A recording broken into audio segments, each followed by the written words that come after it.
베다니에서 제 아들을 데리시고 이른 아침에 예루살렘으로 들어가는 길에 감람산 기슭 무화과 단지를 통해서 가시게 되었습니다. 그곳에는 무화과 나무가 많이 모여서 자라고 있었습니다. 그 중에 가장 잎사귀가 무성한 무화과 나무 밑에 가서 주님께서 무화과를 찾았습니다. 그런데 성경은 분명히 말하기를 그 때가 무화과의 때가 아니었다고 말했습니다.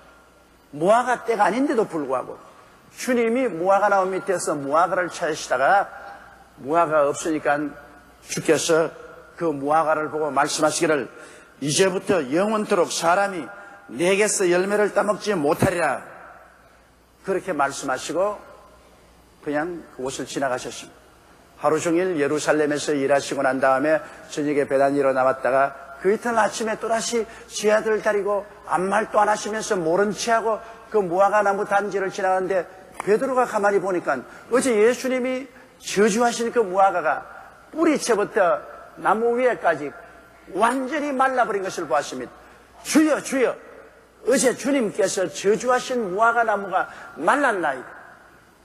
그러자 예수님은 그 자리에 서서 제 아들을 바라보시고 믿음에 대한 중대한 교훈을 가르쳤습니다. 하나님을 믿어라. 누구든지 산들어 명하여 저 바다에 던지라 하고 그것이 이룰 줄 마음에 믿고 의심하지 아니하면 그대로 되리라. 무엇인지 기도하고 구한 것은 받은 줄로 믿어라. 그래야면 그대로 되리라. 서서 기도할 때 아무에게나 혐의가 있거든 용서하라. 그래야 하늘에 계신 너희 아버지도 너희 죄를 용서하여 주시리라. 이 주님의 가르침 속에 굉장히 큰 믿음의 비결이 들어있습니다. 우리는 이 그리스도의 말씀을 상고해 보므로 우리의 삶 속에 오늘 믿음이 무엇인지를 깨달아 알아야 되겠습니다. 첫째로 우리 주님께서 하나님을 믿어라, 그렇게 말씀하셨습니다. 본래 하나님을 본 사람이 없는데 어떻게 하나님을 믿을 수가 있습니까? 여러분, 평생에 보지 못한 분을 믿으라고 하면 믿음이 생기겠습니까? 그러나 여기에 예수님께서는 하나님을 믿으라고 말하셨습니다. 역사상 하나님을 계신 그대로 보여주신 분이 오직 이 땅에는 한 분이 계십니다. 그분이 바로 하나님의 아들 예수님이신 것입니다. 우리는 하나님을 본 적이 없어요. 예수님은 우리가 역사적으로 보고 말씀을 듣고 알고 있습니다. 그런데 이 예수님을 아는 것이 바로 하나님을 알고 예수님을 믿는 것이 바로 하나님을 믿는 것입니다. 하나님과 예수님은 하나이시기 때문인 것입니다. 성경은 거기에 대해서 무수히 증가하고 있습니다. 요한복음 1장 1절로 3절에 태초에 말씀이 계시니라. 이 말씀이 하나님과 함께 계셨으니 이 말씀은 곧 하나님이시니라.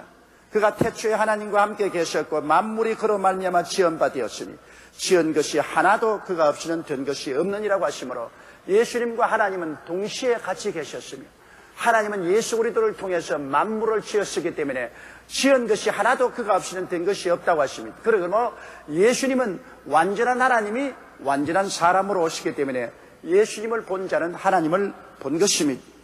또한 요한복음 1장 14절로 18절에 보면 말씀이 육신이 되어 우리 가운데 거하시며 우리가 그 영광을 보니 아버지의 독생자의 영광이요 은혜와 진리가 충만하더라. 요한이 그에 대하여 증가하여 외쳐 가로되 내가 전에 말하기를 내 뒤에 오시는 이가 나보다 앞선 것은 나보다 먼저 계심이라 한 것이 이 사람을 가리킴이라 하니라. 우리가 다 그의 충만한 것을 바라니 은혜 위에 은혜르라. 율법은 모세로 말미암아 주신 것이요 은혜와 진리는 예수 그리스도로 말미암아 온 것이라. 본래 하나님을 본 사람이 없으되 아버지 품속에 있는 독생하신 하나님이 나타내셨느니라. 여기에 우리가 보니 하나님의 품속에 계신 독생하신 예수님이 하나님을 우리에게 보여주시다고 말하는 것입니다. 그러므로 하나님의 모든 영광은 예수님 안에 있는 것입니다.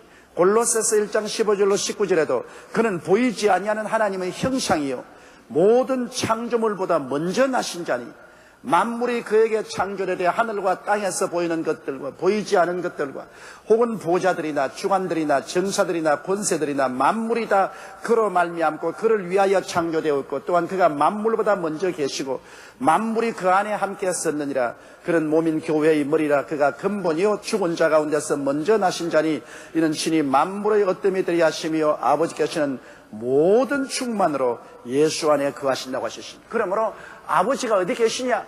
예수님 안에 계신 것입니다. 예수님과 아버지는 분리할래야 분리할 수 없는 일체가 되는 것입니다. 히브리서 1장 1절로 3절은 거기에 대해서 단호하게 이렇게 말하고 있습니다. 옛적의 선지자들로 여러 부분과 여러 모양으로 우리 조상들에게 말씀하신 하나님이 이 모든 날 마지막에 아들로 우리에게 말씀하셨으니 이 아들을 만유의 후사로 세우시고 또 저로 말미암아 모든 세계를 지으셨느니라. 이는 하나님의 영광의 광채시여 그 본체의 형상이시라. 예수님은 하나님의 영광의 광채시여 그 본체의 형상이라고 말한 것입니다. 그러므로 주님께서 하나님을 믿어라 그렇게 말씀하실 때는 나를 믿어라 그렇게 말씀하시는 것과 똑같은 것입니다. 예수님을 본 자는 하나님을 보았습니다. 요한복음 14장 7절로 11절에 너희가 나를 알았다면 내 아버지도 알았으리로다. 이제부터 너희가 그를 알았고 또 보았느니라. 빌립이 가로되 주여 아버지를 우리에게 보여주옵소서. 그리하면 족하겠나이다. 예수께서 가라사대 빌립아 내가 이렇게 오래 너희와 함께 있을 때 내가 나를 알지 못하느냐. 나를 본 자는 아버지를 보았거늘 어찌하여 아버지를 보이라 하느냐. 나는 아버지 안에 있고 아버지는 내 안에 있는 계신 것을 내가 믿지 아니하냐고 말씀하신 것입니다. 그러므로 오늘 여러분은 하나님 아버지를 믿는다는 것은 바로 예수님을 믿는 것을 말하는 것입니다. 예수님을 아는 것은 바로 아버지를 아는 것입니다. 아버지 안에 예수님이 계시고 예수님 안에 아버지가 계신 것입니다. 아버지와 예수님은 하나이신 것입니다. 두 인격자이시나 완전히 하나로서 존재하시고 역사하시는 것입니다. 그러므로 하나님을 믿으라는 것은 바로 하나님께서 예수 그리스도를 통해서 우리에게 베푸신 그 은혜를 믿으라는 것입니다. 하나님은 예수 그리스도를 십자가에 못 박아 몸을 찢고 피를 흘리심으로 우리에게 놀라운 은혜를 제시해 주셨습니다. 바로 그것을 믿으라는 것입니다. 무슨 은혜를 제시했을까요? 하나님은 그리스도를 통해서 우리에게 용서와 의를 제시해 주십니다. 무조건 믿으면 죄사함을 받고 용서받고 의롭게 되는 길을 열어놓은 것입니다. 예수 그리스도를 통해서 하나님은 마귀를 내어 쫓아버리시고 세상을 내어 쫓아버리시고 그곳에 하늘나라와 성령으로 채워주시는 이 은혜를 베풀어 주시니 이것을 믿으라는 것입니다. 하나님을 믿으라는 것은 바로 하나님께서 예수를 통해서 우리의 모든 슬픔을 내어 쫓아버리시고 기쁨으로 채워주시며 우리의 모든 질병을 대속하시고 치료와 건강을 주시는 그 하나님을 믿으라는 것입니다. 하나님을 믿으라는 것은 하나님께서 예수 그리스도를 통하여 우리의 모든 저주의 가시체를 없애버리시고 우리 저주를 예수님의 몸에서 심판해버리시고 저주에서 해방하시고 모든 가난에서 노연하게 해주시고 형통과 복을 주시는 하나님을 믿으라는 것입니다. 예수님이 또 하나님을 믿으라는 것은 하나님께서는 예수 그리스도를 통해서 죽음을 죽여버리시고 장사지내버리시고 사망과 음부를 정복하시고 사흘 만에 부활하사 보좌 우편에 앉으심으로 우리가 예수 그리스도를 통해서 우리도 사망과 음부를 이기고 그리스도 안에서 보좌에 앉게 하셨다는 이 사실을 믿으라는 것입니다. 주님께서 하나님을 믿으라는 것은 바로 예수 그리스도를 통해서 나타나신 하나님의 그 위대한 은혜를 우리가 알고 믿으라는 것입니다. 하나님은 오늘날 또 말씀을 통하여 나타나신 것입니다. 그러므로 그리스도 예수를 통하여 나타나신 하나님, 말씀을 통해서 우리에게 나타나시는 하나님을 믿으라는 것입니다. 로마서 10장 11절은 믿음은 들음에서 나며 들음은 그리스도의 말씀으로 말미암느니라고 하나님 말씀을 듣고 우리가 믿고 나가면 하나님을 믿을 수가 있는 것입니다. 이러므로 여러분 우리는 하나님을 믿어야 됩니다. 이 땅에서 우리는 우리 인간의 이성이나 지혜나 총명이나 인간의 경험을 믿고서 살아갈 수는 없습니다. 청춘을 믿을 수도 없습니다. 모든 것은 다 변화되고 마는 것입니다. 하늘과 땅을 지으시고 인간의 생사화복을 주장하시며 여러분의 일생의 갈 길을 이미 정해놓으신 하나님을 믿어야만 되는 것입니다. 예수 그리스도 안에서 우리가 하나님을 믿고 나가면 부끄러움을 당치 아니할 것입니다. 믿음이란 무엇이냐? 그러므로 예수 그리스도 안에 나타나신 하나님을 믿는 것을 믿음이라고 말하는 것입니다. 예수 그리스도 안에 나타난 하나님 이외에 다른 것을 믿는 것은 기독교적 신앙이 아닌 것입니다. 둘째로 믿음이란 무엇이냐? 믿음이란 입술의 고백입니다. 한번 따라 말씀하시죠. 믿음이란 입술의 고백이다. 여기에 주님께서 말씀하기를 누구든지 이 산들어 들리어 바다에 던지우라 하며 그것이 이룰 줄 믿고 마음에 의심하지 하면 그대로 되리라고 하시므로 또다시 믿음이란 입술의 고백이라는 것을 주님께서 여기에 가르치고 있는 것입니다. 누구든지라고 말했으므로 남녀노유 빈부 귀천할 것 없습니다. 예수 그리스도를 통하여 하나님을 믿는 사람은 그 신분 여하를 불구하고 누구든지 입술의 고백을 할 수 있습니다. 이 산들어 들려 바다에 던져라. 여러분, 산이 바다로 던져가는 걸 보았습니까? 이것은 인간의 생각으로는 불가능한 일인 것입니다. 우리 이성이나 경험을 통해서 볼 때 산 보고 던지어서 바다에 던지라 한다고 바다에 던져집니까? 안 되지요. 그러나 이 산은 상징적으로 말한 것입니다. 우리의 생애 속에 도저히 불가능하다고 생각하는 것, 내 생각으로는 할 수 없다고 생각하는 것이라도 내가 믿음으로 입술의 고백을 하면 하나님이 그 고백을 받아서 기적을 창출한다는 그 말씀인 것입니다. 그러므로 이 산이라는 것은 내 인생에 다가온 도저히 극복할 수 없는 인간의 힘으로 어찌할 수 없는 태산 같은 문제를 말하는 것입니다. 내게 다가온 태산 같은 문제가 하나님의 능력으로 옮겨질 수 있다는 것입니다. 그러므로 이것을 옮기는 데는 우리가 입술의 시인을 통해서 그 일이 일어난다는 것입니다. 우리가 마음에 믿고 이것이 이루어질 줄 믿고 입술로 고백하는 것은 큰 힘이 있습니다. 로마서 10장 10절에도 사람이 마음으로 믿고 입으로 시인하여 구원에 이른다고 말했습니다. 우리 구원조차도 믿고 입으로 시인하면 구원에 이른다. 마태복음 18장 18절에 무엇이든지 너희가 땅에서 매면 하늘에서도 매일 것이요 무엇이니 땅에서 풀면 하늘에서 풀리리라. 우리가 메고 푸는 것을 뭐로 합니까? 입술로서 메고 푸는 것입니다. 내 입에 말로 네가 묶였으며 내 입에 말로 내가 사로잡힌 바 되었다고 말했었습니다. 우리가 입술로 고백하고 땅에서 묶으면 하늘에서도 묶여지고 땅에서 풀면 하늘에서도 풀려진다는 것입니다. 그러나 우리의 입술의 고백을 아무런 믿음 없이 장난으로 하면 소용이 없습니다. 의심을 가지고 입술로 아무리 고백해봤자 소용이 없지요.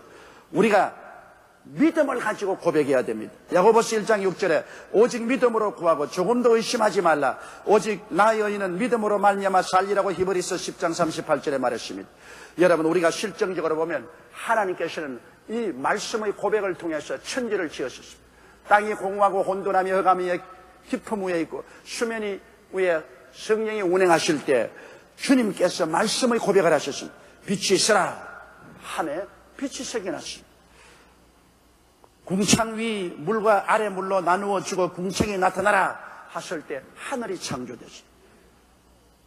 그리고 땅에서 물지가 나오고 온갖 열매 맺는 과일과 채소가 나타나라 말씀하심에 그 말씀이 나가서 창조했습니다. 이럴 성신이 나타나라 하실 때 이럴 성신이 나타나셨습니다. 공중에는 새가 나르고 바다에는 물고기가 헤엄치라고 할 때 그 말씀대로 되었습니다. 땅에 온갖 곤충과 짐승이 생겨나라 할 때 주님께서 말씀으로 말하시며 그 말씀대로 이루어진 것입니다. 그러므로 여러분, 근원적으로 우주를 창조하는 근본 재료는 말씀이었습니다. 예수님의 생애를 통해서 보십시오. 예수님은 말씀을 통해서 그는 죄를 사하여 주시고 귀신을 쫓아내시고 병을 고치시고 죽은 자를 살리시고 바다를 잠잠케 하신 것입니다. 예수님께서는 말씀 이외에 다른 수단과 방법으로 이런 일을 한 적이 없습니다. 주께서 말씀하심에 하나님이 그것을 이루신 것입니다. 예수님의 제자들도 말씀을 가지고 사역하셨습니다. 여러분, 마가복음 16장 20절에 제자들이 나가 두루 전파할 때 주께서 함께 역사하사 그 따르는 표적으로 말씀을 확실히 전가시라고 말씀했는데 베드로가 오순절 이후 성령 받고 성전에 나갈 때 미문가에 태어날 때부터 안지병이 된 사람이 사람에게 엎혀서 앉혀있을 때 베드로가 뭐라고 말했습니까? 우리를 바라보라. 은과 금은 내게 없으나 내가 내게 있는 것으로 내게 주노니 나사렛 예수 그리스도 이름으로 일어나라. 안진병이가 꽤 일어나버리고 말한 것입니다. 그가 루타에 갔을 때 8년 동안 중풍병으로 들어놓은 애니야를 바라보고 애니야야 예수께서 너를 고치시니 일어나라. 그는 일어나버리고 말한 것입니다. 또한 그가 요빠에 가서 도르가라는 여자가 죽었을 때 그 시체를 다락에 얹어놓은 것을 찾아가서 기도하고 난 다음 돌아보고 도르가야 일어나라. 죽은 도르가가 일어났어요. 베드로는 말씀으로 역사했지 말씀 위에 다른 것으로 역사하지 않았었습니다. 바울도 루스드라에서 복음을 전가할 때 나면서 안진병이 된 자가 말씀을 듣고 있는지라 내 발로 일어서라. 그러니까 루스드라의 안진뱅이가 일어나 버리고 마는 것입니다. 여러분 잘 아다시피 드로아에 가서 한밤중까지 설교하다가 유두고가 창문에 앉았다가 잠이 깊이 들어 떨어져서 죽어버렸을 때 사람들이 죽었다고 소요를 하니까 바울이 내려가서 그 유두고 위에 엎드렸다가 일어나면서 생명이 이 속에 있다, 그렇게 말했었어요. 그 어린아이가 살아나 버리고 마는 것입니다. 이처럼 예수 그리스도께서도 또 주님의 제자들도 말씀으로 사역하셨습니다. 입술의 고백을 통해서 위대한 역사를 베풀어 주신 것입니다. 오늘날 그러므로 우리 예수 믿는 사람들은 동일한 하나님의 성령이 우리 속에 계시고 동일한 말씀이 있으므로 우리의 입술의 말을 통하여 하나님께서 역사하여 주시는 것입니다. 이러므로 말을 통해서 우리가 긍정적이고 적극적이며 창조적이고 생산적이며 희망찬 말을 해야지, 부정적이고 패배적이고 파괴적이고 절망적이며 원망과 불평을 말하면 이 말은 무시무시하게 우리의 영혼과 육체와 생활을 파괴하는 것입니다. 우리의 입술의 말로 우리가 묶였으며 우리의 입술의 말로 우리가 잡혀게 되었다고 성경은 말했습니다. 죽고 사는 권세가 입에 있으니 그 입술을 사용하는 자는 그 열매를 먹으리라고 성경은 말하고 있는 것입니다.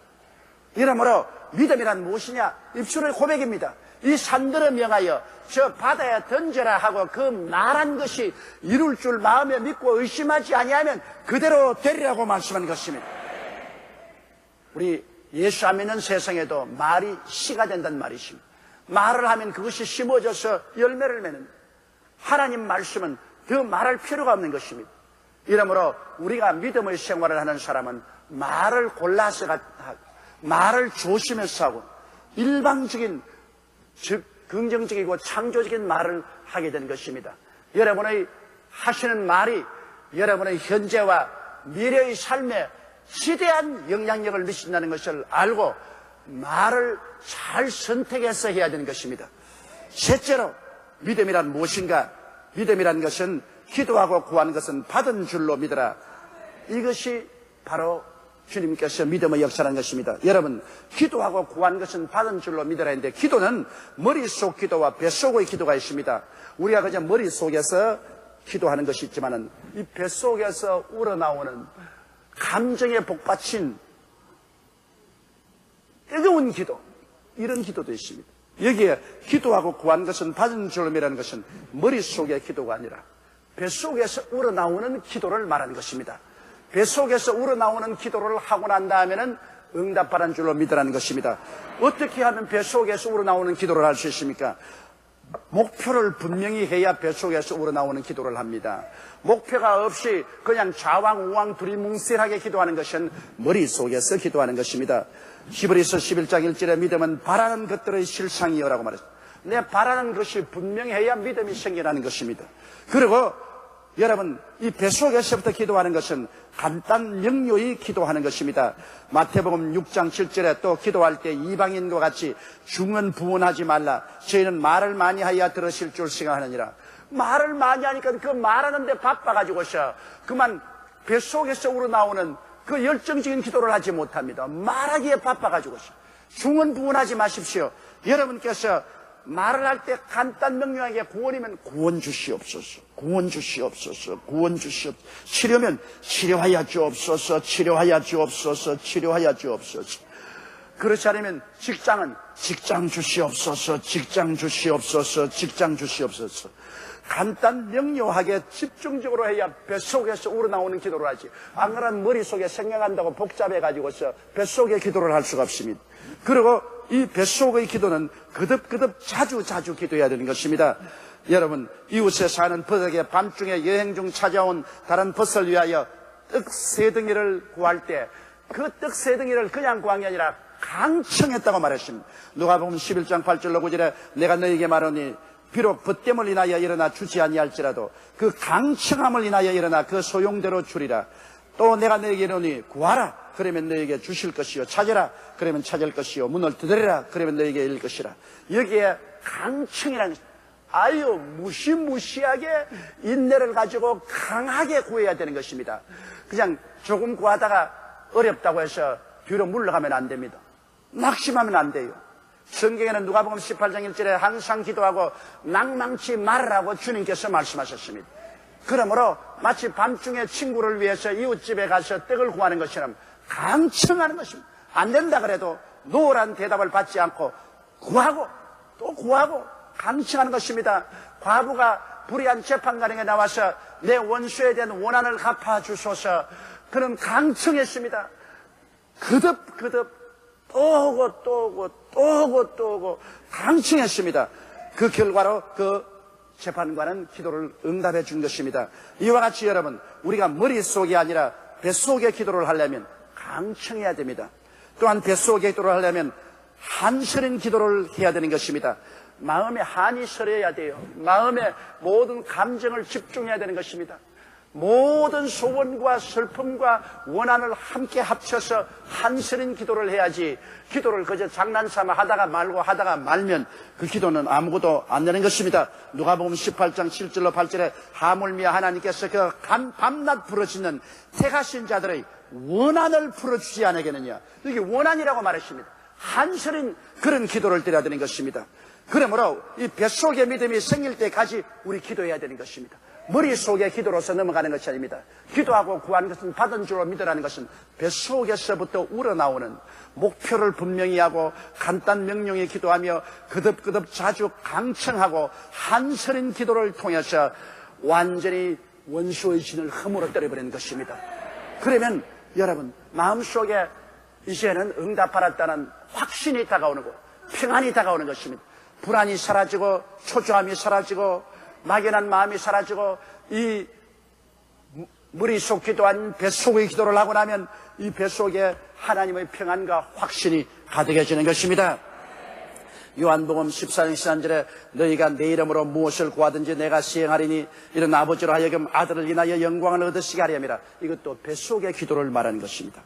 마가복음 9장 23절에 할 수 있거든이 무슨 말이냐, 믿는 자에게는 능치 못하심이 없나니라. 뱃속의 기도를 통해서 확신이 다가왔을 때 그 믿음을 가지고서 무엇인지 할 수 있다는 것입니다. 요한복음 7장 38절에 나를 믿는 자는 성경의 이름과 같이 그 배에서 생수의 강이 흐르나리라. 뱃속에서 기도하면 나중에 승리하면 상쾌한 성령의 역사가 뱃속에서부터 넘쳐나기 시작하는 것입니다. 이러므로 머릿속 기도와 뱃속 기도는 그렇게 틀립니다. 머릿속 기도는 지나가는 바람처럼 기도하는 것이지만 뱃속 기도는 마치 강물이 넘쳐나오듯이 이 뱃속에서 기도가 용솟음쳐 올라와서 마귀의 진을 회파하고 하나님의 보좌에 상달하게 만들어주는 것입니다. 이렇게 되면은 그 다음에는 없는 것을 있는 것 같이 강렬히 꿈을 품어야 됩니다. 성경에 기도하고 믿은 것은 받은 줄로 믿어라. 기도하고 구한 것은 받은 줄로 믿어라. 눈에는 아무 증거 안 보이고 귀에는 아무 소리 안 들리고 손에 잡히는 건 없어도 이미 받은 줄로 믿어라. 이것이 바로 아브라함의 믿음입니다. 아브라함의 믿음은 정말로 모범된 것입니다.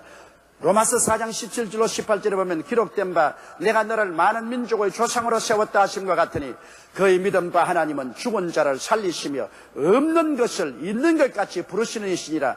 아브라함이 바랄 수 없는 중에 바라고 믿었으니 이는 내 후손이 이와 같으리라 하신 말씀대로 많은 민족의 조상이 되게 하리 하심이라. 20절로 21절에 보면 믿음이 없어 하나님의 약속을 의심치 않고 믿음에 견고하여 하나님께 영광을 돌리며 약속하신 것을 또한 능히 이루실 줄을 확신했다고 말한 것입니다. 그러므로 여러분 믿음이라는 것은 아브라함처럼 그 나이 100세가 되고 아내가 90살이 되든 말든 그가 뱃속으로부터 기도하고 부르짖어 하나님께 응답을 받았으면 눈에는 아무 증거 안 보이고 귀에는 아무 소리 안 들리고 손에 잡히는 없어도 없는 것을 있는 것 같이 강렬하게 마음속에 꿈을 품는 것입니다. 이것이 믿음의 총결산입니다. 없는 것을 있는 것 같이 생각하고 보고 말하고 행동하는 것입니다. 이것은 바로 여러분 주님께서 말씀하신 대로 강렬한 뱃속의 기도를 하고 난 다음에야 이런 것이 이루어지는 것입니다. 그리고 우리가 기도할 때 언제나 유의해야 될 것은 믿음은 사랑으로 말미암는다고 성경은 가르치고 있습니다. 다시 말하면 미움이 마음속에 있으면 믿음이 사라진다는 것입니다. 그러므로 하나님과 우리 사이에 용서와 화해가 있고 또 우리 마음속에 미움을 극복하고 용서와 사랑이 있으면 믿음은 극대화되기 시작하는 것입니다. 믿음이란 무엇입니까? 믿음이란 예수 그리스도 안에 나타난 하나님을 믿는 것이 믿음이요. 믿음이란 하나님의 말씀을 담대히 입술로 고백하는 것이 믿음이요. 믿음이란 받은 줄로 믿고 없는 것을 있는 것까지 강렬히 꿈꾸고 믿고 입으로 선하는 것이 믿음이 되는 것입니다. 한번 따라 말씀하시죠. 믿음이란 예수님 안에 나타난 하나님의 은혜를 믿는 것이요. 믿음이란 입술의 고백입니다. 믿음이란 뱃속의 기도를 하고 받은 줄로 믿고 없는 것을 있는 것 같이 강렬히 마음속에 꿈꾸고 생각하고 말하고 기대하는 것입니다. 성경은 말씀합니다. 내 믿은 대로 될지어다. 다 같이 고개숙여 기도드리겠습니다. 사랑이 많으시고 거룩하신 아버지 하나님, 우리 주 예수님께서 제자들을 데리시고 감람산 언덕 무화과나무 단지에서 믿음에 대한 강의를 하신 것처럼 오늘 동일한 말씀을 우리 여의도 순복음교회 성도들 앞에서 전달했습니다. 내 아버지 하나님이시여 주님께서 믿음의 총체를 우리에게 가르쳐 주신 것을 감사합니다. 믿음이란 예수 그리스도 안에 나타난 하나님의 은혜를 믿는 것이고, 믿음이란 우리가 줘도 타협하지 않고 강력한 입술의 고백을 하는 것이고, 믿음이란 머릿속 기도가 아닌 뱃속의 기도를 하고 마음에 확신한 믿음이 생겨서 없는 것이 있는 것 같이 강렬하게 꿈꾸고 생각하고 말하고 기대하는 것입니다. 그럴 때 주님은 내 믿은 대로 될지어라고 말씀하는 것이옵니다. 우리 아버지 하나님이시여 주께서 가르치신 이 믿음을 우리가 다 받아서 깊이 묵상하고 생각하고 이 믿음대로 실천하며 살아서 하나님의 능력과 권세가 우리 생애 속에 체험되게 하여 주시옵시고, 마귀의 사실에서 다 노연함 받고 흑암의 권세를 깨뜨리고 영혼이 잘됨같이 범사의 잘됨에 강건하고 생명을 얻되 넘치게 하는 역사가 나타나게 도와주옵소서. 예수님 이름으로 기도드리옵나이다. 아멘.